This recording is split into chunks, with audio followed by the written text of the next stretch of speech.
Hello everyone, welcome to missile classes. उम्मीद करती हूँ कि आप सब ठीक होंगे। मैं आप लोगों के लिए लेकर आई हूँ हिंदी इलेक्टिव के सिलेक्टेड क्वेश्चन जो आपके एग्ज़ाम के लिए बहुत इंपॉर्टेंट है। सारा क्वेश्चन आपके एग्ज़ाम के अकॉर्डिंग ही है। तो आइए बढ़ते हैं क्वेश्चन की ओर। उससे पहले जिन्होंने अभी तक हमारे मिसाइल क्लासेस के ऐप को डाउनलोड नहीं किया है वो जाए और प्ले स्टोर से हमारे मिसाइल क्लासेस के ऐप को डाउनलोड करें। यहाँ हमारे टीचर आपको सुबह शाम ऑनलाइन क्लास करवाते हैं, आपको टेस्ट सीरीज नोट्स हर चीज़ प्रोवाइड किया जाएगा, आपको पढ़ने में बहुत आसानी होगी। तो आइए बढ़ते हैं क्वेश्चन की ओर। यहाँ हमारे सबसे पहले पैसेज है, पढ़कर आपको आंसर देना है। तो आइए पढ़ते हैं। निम्नलिखित गद्यांश को ध्यानपूर्वक पढ़कर प्रश्न संख्या 1 से 4 के लिए सही विकल्प का चयन कीजिए। इस पैसेज को पढ़ेंगे हम लोग और क्वेश्चन नंबर 1 से लेके 4 तक के क्वेश्चंस का आंसर मिल जाएगा हम लोग को। तो आइए पैसेज को पढ़ते हैं। भाग्य और पुरुषार्थ कार्यकरण की तरह एक दूसरे से जुड़े हैं। पुरुषार्थ यदि नहीं होगा तो भाग्य भला कहाँ से आएगा। जब आदमी में पुरुषार्थ और संकल्प शक्ति होगी तभी सफलता मिलेगी। जैसा बीज बोया जाएगा फल वैसा ही मिलेगा। मतलब जैसा बीज हम लोग बोएंगे हम लोग को फल उसी तरह मिलेगा। इसलिए हमें चाहिए कि हम अधिकाधिक पुरुषार्थ करें। अधिकाधिक का मतलब होता है ज़्यादा से ज़्यादा पुरुषार्थ करें। तो आइए बढ़ते हैं क्वेश्चन की ओर। पहला क्वेश्चन है, उपयुक्त गद्यांश का सबसे उपयुक्त शीर्षक होगा। तो जैसे भी हम लोग पैसेज पढ़े तो इसका सबसे अच्छा जो हम लोग का शीर्षक होना चाहिए वो है था पुरुषार्थ, यानी कि ऑप्शन नंबर बी इसका राइट आंसर हो जाएगा। उपयुक्त गद्यांश का सबसे उपयुक्त शीर्षक होगा तो पुरुषार्थ इसका राइट आंसर हो जाएगा। आइए बढ़ते अगले क्वेश्चन की ओर। किसी वाक्य से यह अर्थ निकला है कि कर्मानुसार ही फल मिलेगा। तो हम लोग पैसेज पढ़ चुके हैं तो इसका आंसर भी हम लोग को मिल जाएगा। तो जैसा बीज बोया जाएगा फल वैसा ही मिलेगा। अभी हम लोग ये वाला ऑप्शन नंबर सी इसका राइट आंसर हो जाएगा। अभी हम लोग पैसेज पढ़ चुके हैं। किसी वाक्य से यह अर्थ निकला है कि कर्मानुसार ही फल मिलेगा, मतलब जैसा कार्य करेंगे वैसा ही आपको फल मिलेगा। तो वही यहाँ पे लिखा हुआ है, जैसा बीज बोया जाएगा फल वैसा ही मिलेगा, यानी कि ऑप्शन नंबर सी इसका राइट आंसर हो जाएगा। आइए बढ़ते अगले क्वेश्चन की ओर। हमारा क्वेश्चन नंबर 3 है, अनुच्छेद में क्या संदेश दिया गया है। अनुच्छेद में क्या संदेश दिया गया है। तो पुरुषार्थ करने का संदेश दिया गया है। अनुच्छेद में क्या संदेश दिया गया है, तो पुरुषार्थ करने का संदेश दिया गया है। ऑप्शन नंबर बी इसका सही उत्तर हो जाएगा। आइए देखते हैं अगला क्वेश्चन।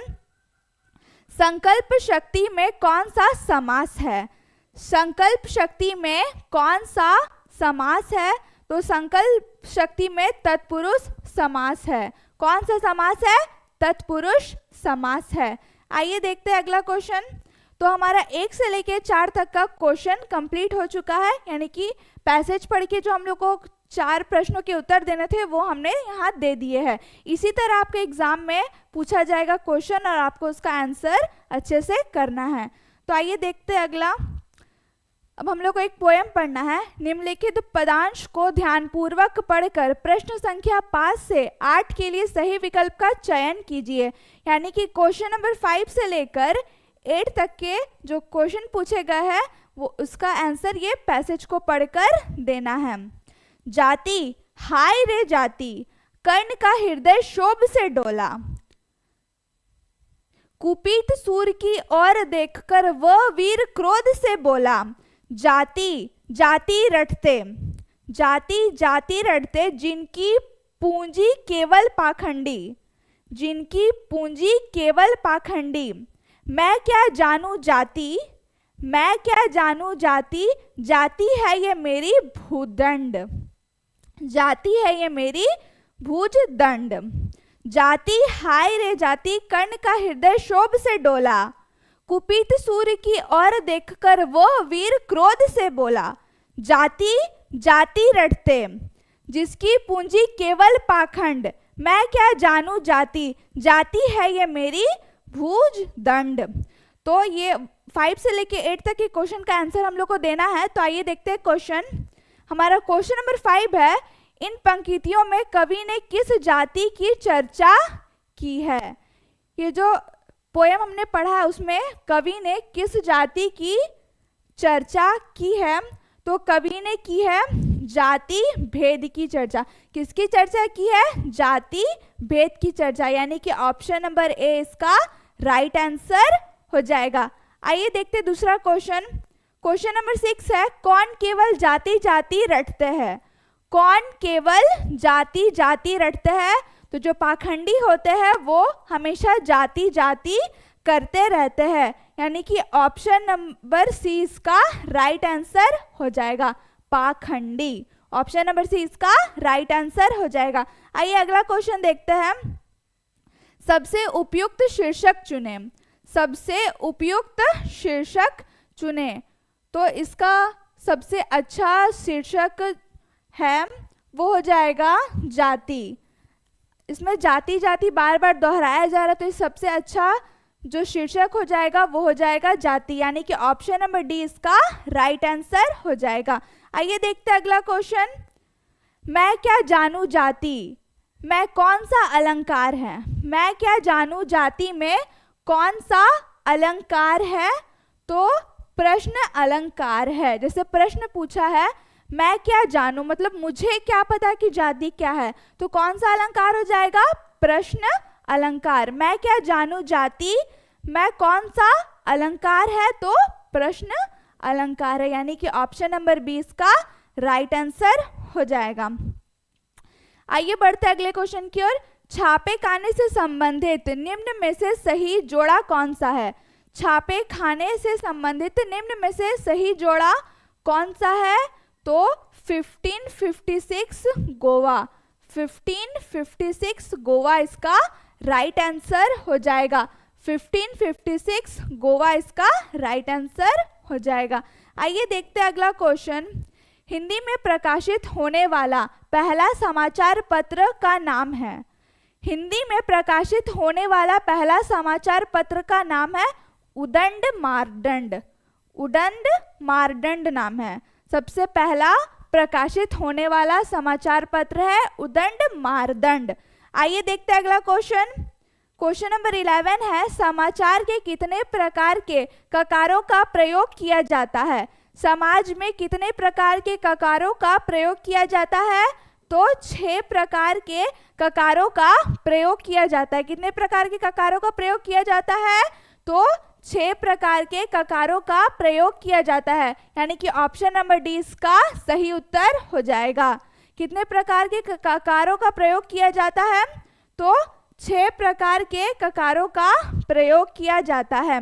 आइए देखते हैं अगला क्वेश्चन। इस प्रकार के प्रश्न व्यवहार के अभिनिवेदन संपादन भवदीय का प्रयोग होता है, तो अनौपचारिक। कौन सा? औपचारिक हो जाएगा इसका आंसर, औपचारिक। इसका राइट आंसर हो जाएगा औपचारिक, यानी कि ऑप्शन नंबर ए इसका राइट आंसर हो जाएगा। आइए बढ़ते अगले क्वेश्चन की ओर। हमारा क्वेश्चन नंबर 13 है, समाचार पत्र की नीति सोच और विचारधारा की अभिव्यक्ति होती है। समाचार पत्र की नीति सोच और विचारधारा की अभिव्यक्ति होती है। किसकी अभिव्यक्ति होती है? संपादकीय लेखन की। संपादकीय विषय पर स्वागपूर्ण तथा सम्यक लिखित विचार कहलाता है, तो क्या कहलाता है? आलेख कहलाता है, यानी कि ऑप्शन नंबर सी इसका राइट आंसर हो जाएगा। क्या कहलाता है? आलेख कहलाता है। आइए अगला क्वेश्चन देखते हैं। संचार अनुभवों की साझेदारी है किस प्रसिद्ध संचार शास्त्री का कथन है। समाचार अनुभव की साझेदारी है किस प्रसिद्ध संचार शास्त्री का कथन है, तो ये कथन किनका है? विल्बर श्रॉम का कथन है। ये कथन किसका है? विल्बर श्रॉम का कथन है। तो आइए बढ़ते हैं अगले क्वेश्चन की ओर। क्वेश्चन नंबर 16 है, प्रिंटिंग माध्यम के आविष्कार का श्रेय किसको है? प्रिंटिंग माध्यम के आविष्कार का श्रेय किसको है? तो प्रिंटिंग माध्यम के आविष्कार का श्रेय है गुटेनबर्ग को। किनको है? गुटेनबर्ग को। यानी कि ऑप्शन नंबर ए इसका राइट आंसर हो जाएगा। प्रिंटिंग माध्यम के आविष्कार का श्रेय किसको है? तो गुटेनबर्ग को है। यानी कि ऑप्शन नंबर ए इसका राइट आंसर हो जाएगा। आइए अगला क्वेश्चन देखते हैं। मुद्रण, ध्वनि, दृश्य, फिल्म आदि सभी प्रकार के संचार माध्यमों का संगम कहलाता है। मुद्रण, ध्वनि, दृश्य, फिल्म आदि सभी प्रकार के संचारों का माध्यमों का संगम कहलाता है। तो क्या कहलाता है? इंटरनेट कहलाता है। क्या कहलाता है? इंटरनेट कहलाता है। यानी कि ऑप्शन नंबर सी इसका राइट आंसर हो जाएगा। मुद्रण, ध्वनि, दृश्य, फिल्म आदि सभी प्रकार के संचार माध्यमों का संगम कहलाता है, तो इंटरनेट कहलाता है। ऑप्शन नंबर सी इसका राइट आंसर हो जाएगा। आइए देखते हैं अगला क्वेश्चन। संचार प्रक्रिया में डिकोडिंग का क्या अर्थ है? संचार प्रक्रिया में डिकोडिंग का क्या अर्थ है? संचार प्रक्रिया में डिकोडिंग का क्या अर्थ है? प्राप्त संदेश में निहित अर्थ को समझना। यानी कि ऑप्शन नंबर ए इसका राइट आंसर हो जाएगा। प्राप्त संदेश में निहित अर्थ को समझना। प्राप्त संदेश में निहित अर्थ को समझना। संचार प्रक्रिया में डिकोडिंग का क्या अर्थ है? प्राप्त संदेश में निहित अर्थ को समझना। तो आइए देखते हैं अगला क्वेश्चन।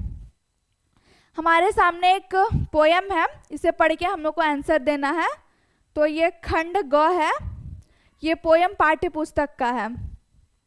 निम्नलिखित पद्यांश को ध्यान पूर्वक पढ़कर प्रश्न संख्या 19 से 22 के लिए सही विकल्प का चयन कीजिए। यानी कि क्वेश्चन नंबर 19 से लेके 22 का आंसर हमको इस पोयम को पढ़ के इसका आंसर देना है। खेलन में को काको गुसैया, ये जो है ये पोयम का नाम है और ये सूरदास के द्वारा लिखा गया है। खेलन में को काको गुसैया, हरि हारे जीते श्री रामा, हरि हारे जीते श्री रामा, बरबस ही कत रहत रसैया, बरबस ही कत रहत रसैया, जाति पाति हम तो बड़ नहीं, जाति पाति हम तो बड़ नहीं, नहीं बसत तुम्हारी छैया, नहीं बसत तुम्हारी छैया, अति अधिकार न जाओ जातो, अति अधिकार जनावत यतो, जाति अधिकार तुम होरो गैया, जाति अधिकार तुम होरो गैया, रहटी करो तासों को खेले, रहटी करो तासों को खेले, रहे बैठी जहां तहां गवैया, रही बैठी जहां तहां गवैया, सूरदास प्रभु खिलोई चाहत, सूरदास प्रभु खिलोई चाहत, दाव दियो कर निंदा दुइया, दाव दियो कर निंदा दुइया। तो पैसेज ये पोएम हमने पढ़ लिया है। अब हम बढ़ते हैं क्वेश्चन की ओर और क्वेश्चन पैसेज पढ़ चुके हैं, अब क्वेश्चन पढ़ेंगे और उसका आंसर देंगे। प्रस्तुत पंक्तियों के कवि कौन है? तो इसके कवि है सूरदास। जैसे कि मैंने बताया सूरदास जी कृष्ण भक्त है। किसके भक्त है? कृष्ण भक्त है सूरदास जी। तो उन्होंने कृष्ण के बारे ये पोयम लिखी है। प्रस्तुत पंक्तियों के कवि है सूरदास, यानी कि ऑप्शन नंबर ए इसका राइट आंसर हो जाएगा। आइए देखते हैं अगला क्वेश्चन। उपयुक्त पंक्तियों के केंद्र में क्या है? उपयुक्त पंक्तियों के केंद्र में क्या है? तो क्या है इसके केंद्र में? वातस्य है। क्या है? वार्तस्य है। उपयुक्त पंक्ति के केंद्र में क्या है? वार्तस्य, यानी कि ऑप्शन नंबर डी इसका राइट आंसर हो जाएगा। आइए देखते हैं अगला क्वेश्चन। यहाँ किसके बीच संवाद हो रहा है? यहाँ किसके बीच संवाद हो रहा था? तो कृष्ण सुदामा के बीच संवाद हो रहा था। किसके किसके बीच? कृष्ण और सुदामा के बीच संवाद हो रहा था।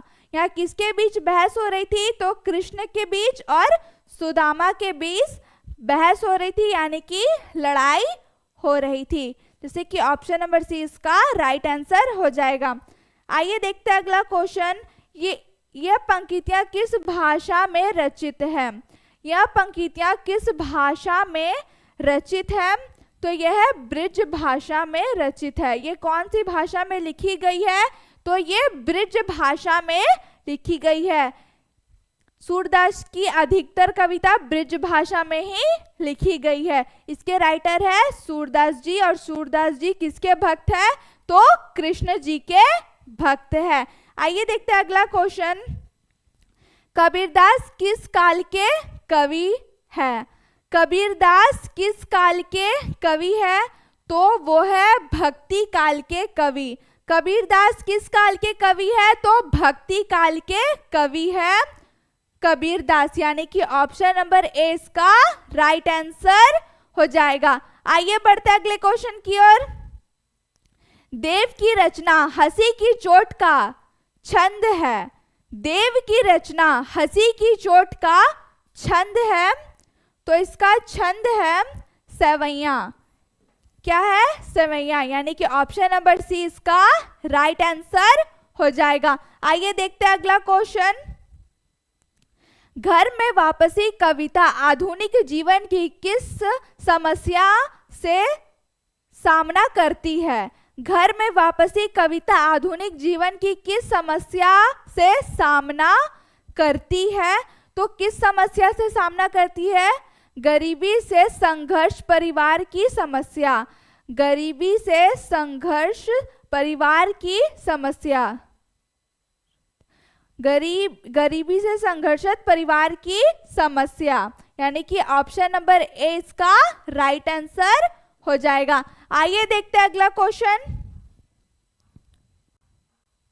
जाग तुमको दूर जाना कविता क्या प्रेरणा देती है? जाग तुमको दूर जाना कविता क्या प्रेरणा देती है? जाग तुमको दूर जाना कविता क्या प्रेरणा देती है? मोह माया के बंधन में जकड़े मानव को जगाने की, मोह माया के बंधन में जकड़े मानव को जगाने की, अपने लक्ष्य की ओर निरंतर आगे बढ़ने की, अपने लक्ष्य की ओर निरंतर आगे बढ़ने की, कठिनाइयों का सामना करने की, इनमें से सभी इसका राइट आंसर हो जाएगा, यानी कि ऑप्शन डी इसका सही उत्तर हो जाएगा। जाग तुमको दूर जाना कविता क्या प्रेरणा देती है? तो इन सभी इसका आंसर हो जाएगा। आइए देखते हैं अगला क्वेश्चन। बादल को घिरते देखा है कविता में किस महान कवि का जिक्र हुआ है? बादल को घिरते देखा है कविता में किस महान कवि का जिक्र हुआ है? तो किस कवि का जिक्र हुआ है? तो कालिदास जी का जिक्र हुआ है। महान कवि कौन है? तो कालिदास जी है महान कवि, यानी कि ऑप्शन नंबर सी इसका सही उत्तर हो जाएगा। आइए देखते हैं अगला क्वेश्चन। क्वेश्चन एक पैसेज है जो आपके बुक से लिया गया है, तो पैसेज को पढ़कर हम लोग क्वेश्चन नंबर 28 से 31 का आंसर देंगे। निम्नलिखित गद्यांश को ध्यान पूर्वक पढ़कर प्रश्न संख्या 28 से 31 के लिए सही विकल्प का चयन कीजिए। कितना सुंदर संचालन है, कितनी सुंदर व्यवस्था। लाखों सिर एक साथ सजदे में झुक जाते हैं, फिर सब के सब एक साथ खड़े हो जाते हैं, एक साथ झुकते हैं और एक साथ घुटनों के बल बैठ जाते हैं। इस बार कई बार यही प्रक्रिया होती है, जैसे बिजली की लाखों बत्तियां एक साथ प्रदीप्त हो और एक साथ बुझ जाती है। यही क्रम चलता रहे, यही क्रम चलता रहे। तो ये जो फर्स्ट चैप्टर है हमारा ईदगाह से ये पैसेज लिया गया है। तो क्वेश्चन नंबर 28 से लेकर के 31 तक का आंसर हम लोग को इस पैसेज को पढ़ने के बाद मिल जाएगा। तो आइए क्वेश्चन देखते हैं। प्रस्तुत पंक्तियां किस पाठ से ली गई है? तो ये ईदगाह से ली गई है, यानी कि ऑप्शन नंबर डी इसका राइट आंसर हो जाएगा। ऑप्शन नंबर डी इसका राइट आंसर हो जाएगा। प्रस्तुत पंक्तियां किस पाठ से ली गई है? तो ईदगाह से ली गई है। आइए देखते हैं अगला क्वेश्चन। उपयुक्त गद्यांश में किसका वर्णन है? उपयुक्त गद्यांश में किसका वर्णन था? तो इसमें किसका वर्णन था? ईद के नमाज का, जो ईद के टाइम पे नमाज पढ़ाई जाती है ईदगाह में, उसका वर्णन था। ईद के नमाज का वर्णन था। आइए देखते हैं अगला क्वेश्चन। सजदे शब्द का क्या अर्थ है? सजदे शब्द का क्या अर्थ है? नमाज पढ़ते समय माथा टेकने की क्रिया। नमाज पढ़ते समय माथा टेकने की क्रिया सजदा कहलाती है। यहाँ सजदे लिखा है, मैंने सजदा पढ़ा। आइए बढ़ते अगले क्वेश्चन की ओर। इसका आंसर हो जाएगा ऑप्शन नंबर बी। नमाज पढ़ते समय माथा टेकने की क्रिया सजदा या सजदे कहलाती है। आइए बढ़ते अगले क्वेश्चन की ओर। प्रस्तुत पंक्तियां के लेखक कौन है? यानी कि ईदगाह के लेखक कौन है? मैंने पढ़ाया था, तो ईदगाह के लेखक है प्रेमचंद। कलम के जादूगर मुंशी प्रेमचंद है ईदगाह के लेखक। उन्हें गुलाब राय या नवाब राय के नाम से भी जाना जाता है। आइए बढ़ते अगले क्वेश्चन की ओर। दोपहर का भोजन शीर्षक पाठ में किस ऋतु का वर्णन है? दोपहर के भोजन शीर्षक पाठ में किस ऋतु का वर्णन है? तो इसमें वर्णन था ग्रीष्म ऋतु का, यानी कि गर्मी के मौसम का। इस चैप्टर में हम पढ़े थे गर्मी के बारे, तो इसमें गर्मी यानी कि ग्रीष्म ऋतु का वर्णन है। आइए देखते हैं अगला क्वेश्चन। टॉर्च बेचने वाले पाठ में लेखक ने किस पर प्रहार किया? टॉर्च बेचने वाले पाठ के लेखक ने किस पर प्रहार किया? तो टॉर्च बेचने वाले लेखक ने किस पर प्रहार किया था? आस्थाओं का बाजारीकरण पर प्रहार किया था। आस्थाओं का बाजारीकरण पर प्रहार किया था, यानी कि ऑप्शन नंबर सी इसका राइट आंसर हो जाएगा। आइए बढ़ते हैं अगले क्वेश्चन की ओर। गूंगे कहानी में लेखक ने किन लोगों को गूंगा बहरा कहा है? गूंगे कहानी में लेखक ने किन लोगों को गूंगा बहरा कहा है? तो लेखक ने किन लोगों को गूंगा बहरा कहा था? संवेदनाहीन लोगों को। किन लोगों को? संवेदनाहीन लोगों को, यानी कि ऑप्शन नंबर सी इसका सही उत्तर हो जाएगा। आइए देखते हैं अगला क्वेश्चन। खानाबदोश किस विधा की रचना है? खानाबदोश किस विधा की रचना है? तो मैंने पढ़ाया था, यह है कहानी। खानाबदोश एक है कहानी। खानाबदोश किस विधा की रचना है? तो खानाबदोश है कहानी। ऑप्शन नंबर ए इसका सही उत्तर हो जाएगा। जिस परिवार में पिता बौद्ध, माता ईसाई, बेटी मुसलमान और बेटा सत्य धर्मी हो, वह परिवार एक आदर्श परिवार है। आदर्श परिवार के बारे में यह किनकी अवधारणा है? जिस परिवार में पिता बौद्ध, माता ईसाई, बेटी मुसलमान और बेटा सत्य धर्मी हो, वह परिवार एक आदर्श परिवार है। आदर्श परिवार के बारे में यह किनकी अवधारणा है? तो यह अवधारणा, ये बात किसने कही थी? तो ये कही थी ज्योतिबा फुले ने। ऑप्शन नंबर डी इसका राइट आंसर हो जाएगा। ये बात किसने की थी? यह अवधारणा किसकी थी? ज्योतिबा फुले की थी। आइए बढ़ते अगला क्वेश्चन की ओर। हुसैन की कहानी अपनी ज़बानी किस विधा की रचना है? हुसैन की कहानी अपनी ज़बानी किस विधा की रचना है? तो यह है आत्मकथा, यानी कि ऑप्शन नंबर 20 का राइट आंसर हो जाएगा। यह है एक आत्मकथा। आइए देखते हैं अगला क्वेश्चन। अंतराल भाग 1 में संकलित हुसैन की कहानी अपनी ज़बानी में हुसैन के जीवन की किस अवस्था का वर्णन है? अंतराल भाग 1 में संकलित हुसैन की कहानी अपनी जबानी में हुसैन के जीवन की किस अवस्था का वर्णन है? तो इसमें उसका वर्णन था बचपन से लेकर युवा अवस्था का, बचपन से लेकर युवा अवस्था का वर्णन था। आइए देखते हैं अगला क्वेश्चन। विष्णु प्रभाकर के द्वारा रचित आवारा मसीहा किस महान साहित्य की जीवनी है? ये किस महान साहित्य की जीवनी है? शरत चंद्र चट्टोपाध्याय की जीवनी है। शरत चंद्र चट्टोपाध्याय की जीवनी है, यानी कि ऑप्शन नंबर डी इसका राइट आंसर हो जाएगा। आगे बढ़ते हैं लास्ट क्वेश्चन की ओर। शरत और महेंद्र को घर पर पढ़ाने के लिए आने वाले शिक्षक का क्या नाम था? शरत और महेंद्र को घर पर पढ़ाने के लिए आने वाले शिक्षक का क्या नाम था? तो टीचर का नाम था अक्षय पंडित।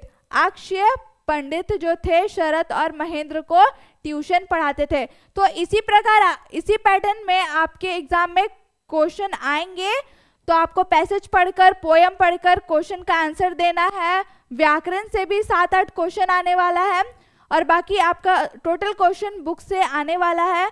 तो अगर आपको वीडियो अच्छा लगा हो तो वीडियो को लाइक कर दीजिएगा। Thank you.